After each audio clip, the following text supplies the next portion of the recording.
the glory of God for a 360 turnaround in my life. On the 22nd of September this year, Papa said that there's somebody here that people just hate you for no reason. You meet people and they like you in the beginning, but then they hate you for no reason. People will just meet me, they like me, and then all of a sudden they hate me. On the 3rd of October as well, he said, your helpers come into your life the first time, and then they hate you. You have noticed it when helpers come into your life, they will start hating you for no reason. If you are the one putting on the live stream, the devil is a liar. Oh, yeah, now, let it be reversed. I keyed into it and I told God, I said, God, if this is real and it's for me, there are certain people that will reach out to me. And if they do, then I know you have answered my prayer. And that was my case. They started to reach out to me. I'm crying because I got employed in 2017. And from the day I entered a place, it was attacks upon attacks. For no reason, little mistakes, they'll blow it out of proportion. And when I got there, I always wondered, God, why am I here? What am I doing here? Why do I get attacked this much? And for 7 years, I kept suffering that. I kept getting punished. I kept, you know how they say, if you want to kill a dog, give it a bad name. That was my situation. I was emotionally down and I got attacked so much. I was depressed. I hated my life. I had a very poor quality of life. I didn't look like it, but I did have a poor quality of life. I was always unhappy and afraid. March thereabout, after a series of attacks and gang-ups and setups against me, I tendered my resignation letter. I couldn't take it anymore. In 2024, that everything is hard, I left a secure job.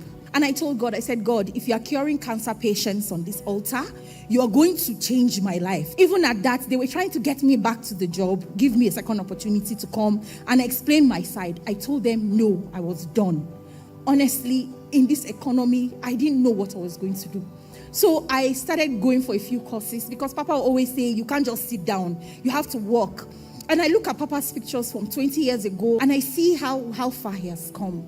And I keep telling God, if you can do it for him, you can do it for me. And so I started applying for foreign jobs. 2 years ago, I printed this out. This is dollars. I didn't know how I was going to get it. I didn't know what was going to happen because I'm that person that favor never really comes my way that much. I printed it out and I started applying for jobs. And when I was applying for the job, the first one didn't come. And I heard this lady from South Africa say she was a guard somewhere and that she had lost her job. And then she became a guard, rejoined the altar and started praying, and she got a UN job. We entered August, in Papa's birthday month. And I kept saying, God, I see people talk about how Papa's birthday, they get gifts. I want a better job, a steady paying job with a basic salary. And a friend of mine that was in my former job told me about a training that she was going through. And I was like, she was 3 days in. I'm like, oh, where is it? Let me apply. I noticed that I had applied for it a month before and I didn't get any reply. So I went on the altar. I played Oh God, Show Me Mercy, 12 midnight, and I prayed. I told God that for this month, I want this job and I don't know how to answer me. A week to Papa's birthday, they sent me a mail telling me that, okay, I had passed to the next stage. And it was time for training. I got into the training. I was doing the training. And then, long story short, on Papa's birthday, out of 23 of us, 8 of us were picked, and I got picked as well. Now, that is not even all. I can earn my 1 year salary in the first quarter of the year from my former job, the toxic job that gave me so much problems. I got my sister to apply as well, and my younger sister equally got the job. And I'm just here because everybody mocked me. Everybody looked down on me. They thought that my life was going to be over if I left a toxic place. But I couldn't be happier. In all of this, God built my character. He showed me my own mistakes I was making where I was and how to correct it now. Papa, I want to say thank you. I told God that if by any chance he does this for me, I'll come to the altar. I don't know who this is for. But the same way I got my testimony from another person's testimony, that is how God will do it for you. Thank you, Papa.